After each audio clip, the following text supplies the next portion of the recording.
Luc Chessex, born 1936 in Lausanne. After photo classes in Vevey, he exiled himself to Cuba, where he worked for the Prensa Latina agency.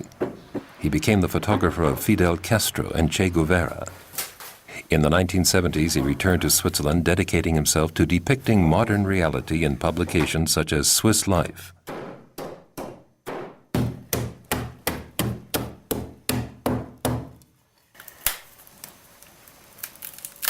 Jazz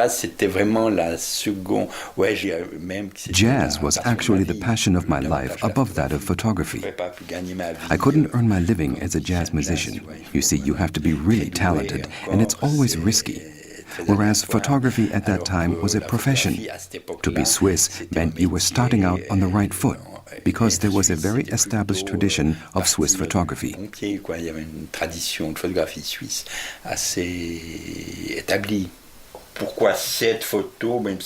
Why this picture?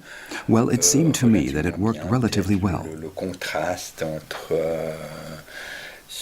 Perhaps the contrast between this established photographer in his apartment and then this Mozambican child wandering in a paddy field. This seemed to be a possible contrast.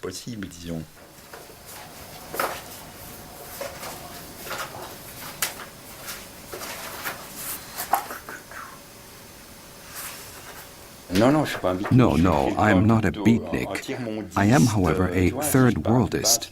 You see, if I set off for Cuba, I would really go for ideological reasons.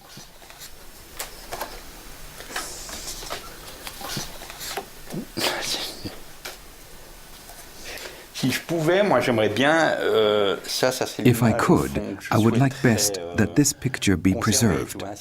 You see, if I could move through the decades having those physical aspects, it would be great.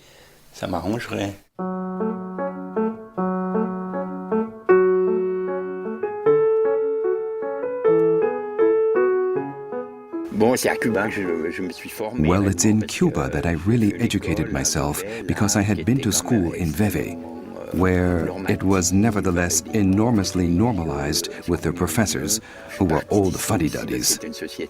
I had to leave here because it was a society so stifling, strict, and I thought, like some of my generation, that salvation would come from the third world.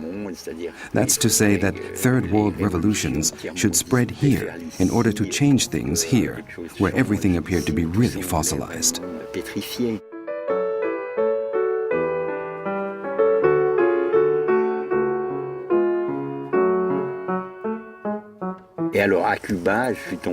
And then in Cuba, I plunged into a country where everything is equal. It was a land suitable for questioning again the golden rule and the mechanisms we had learned here.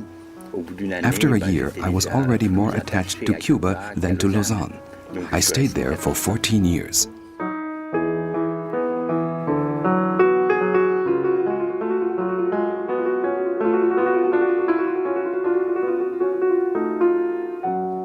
Chessex in 1963 was the official photographer of Ernesto Che Guevara in Cuba.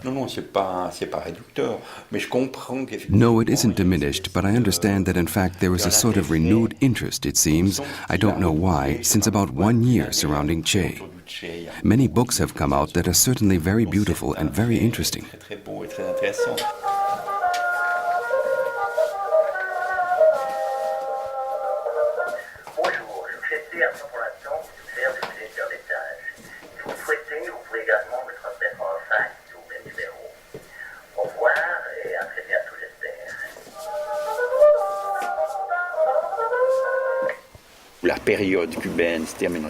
The Cuban period ends in '75 with my return here. My compensation on leaving is my archives, which allow me to work and make an exhibition, a book, and a film.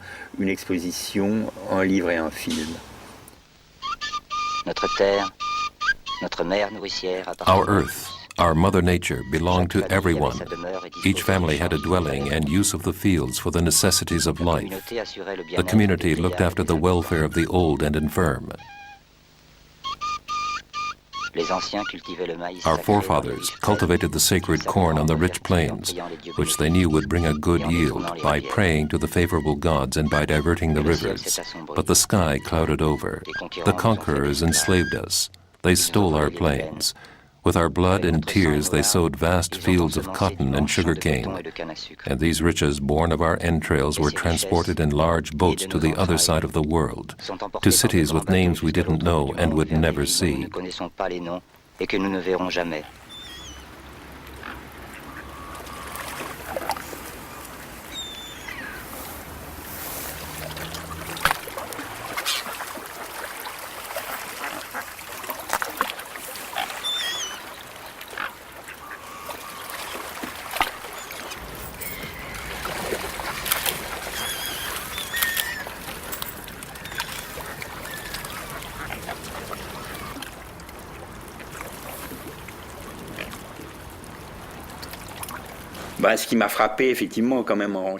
What really bothered me on my return after so many years spent in Latin America and in Africa after, it's this isolation, non-communication between people.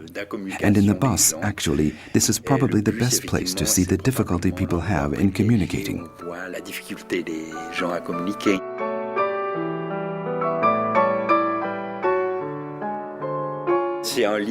This is a book showing Switzerland as very austere, inorganic, which is not the country I like. There, it's obvious. But to me, it felt just like that in the 80s when I did it, after having lived for so long in countries much more open.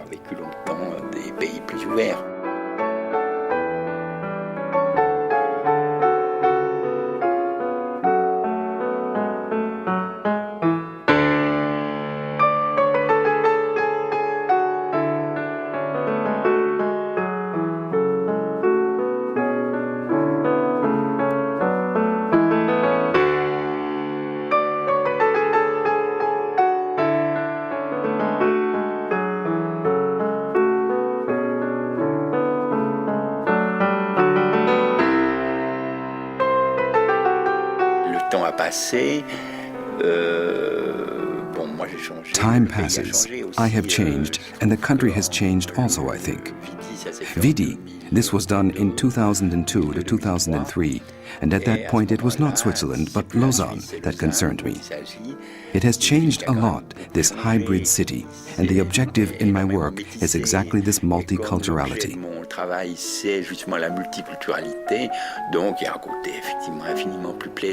It has a much more pleasant side to it at the beach in Vidi than in the Bahnhofstrasse or the Swiss Alps.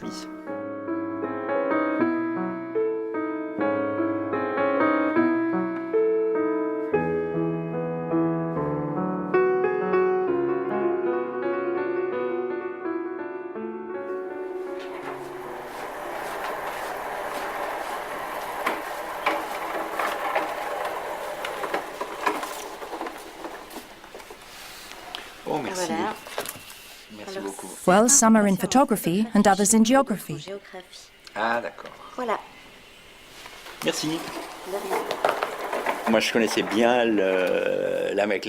I knew Latin America very well, where I traveled a great deal.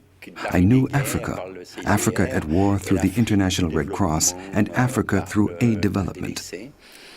But I had never set foot in Asia, for example. The idea I had there, I wanted to see the entire world, and that's why I concocted this project.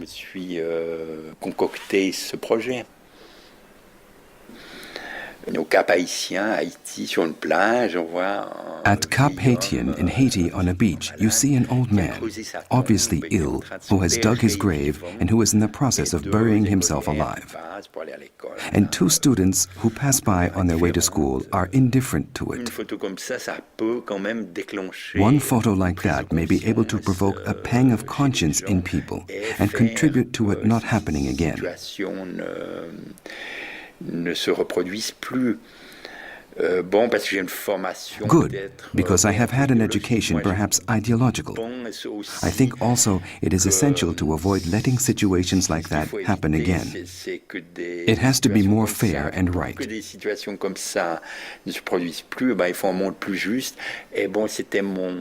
the beginning of the Cuban Revolution, it was to change the order of things on the planet, rather than simply giving food to the 2 out of 3 people who were hungry.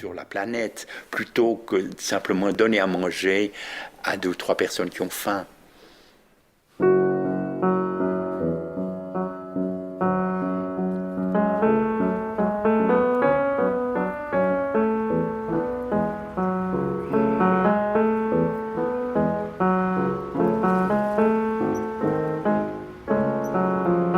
On peut toujours dire j'aurais pu You faire can mieux. always say that I would like to have done better.